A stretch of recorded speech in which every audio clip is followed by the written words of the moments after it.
May natira ako sa pinaputo kong pork belly. Hindi namin naubos.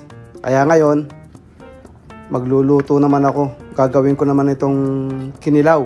Kinilaw na pork belly naman. Kaysa may stock lang sa rep, edi gawan ko ng paraan. Bahala na kung anong kalabasan ito. Iwain ko lang siya ng maliliit. Yung parang sa sisig. Ganong sukat lang.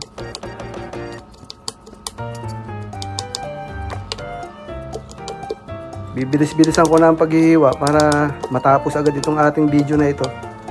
Yan, ganyan kabilis.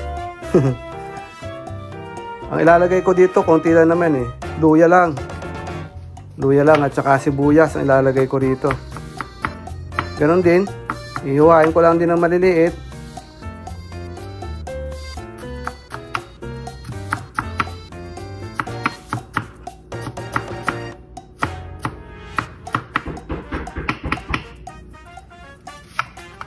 Yan, hiwain na natin yung sibuyas. Maliliit din, katulad din sa luya. Hindi naman tayo magaling magluto. Tayo mahilig lang magluto. Hindi naman ako nag-aral magluto. Natutuwa lang ako manood sa mga nagluluto. Ginagaya ko na rin. Yan, tapos sili. Kaunting sili lang dahil kaunti lang naman yung baboy eh. Pahumahala ng todo.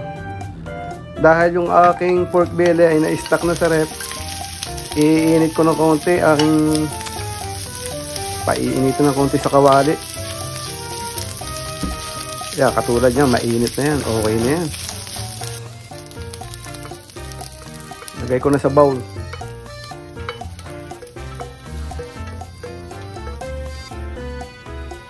Lalagay ko na rin yung sibuyas, pati yung luya.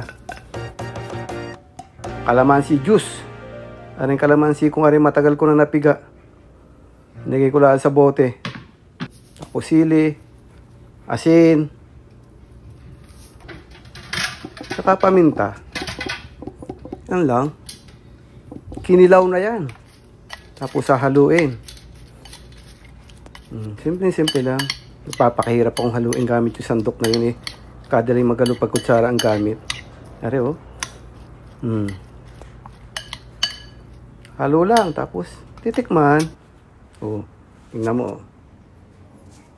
Yan na, ang kinalabasan. Oh, tikman ulit natin. Yan oh. Masarap daw eh. Ayos.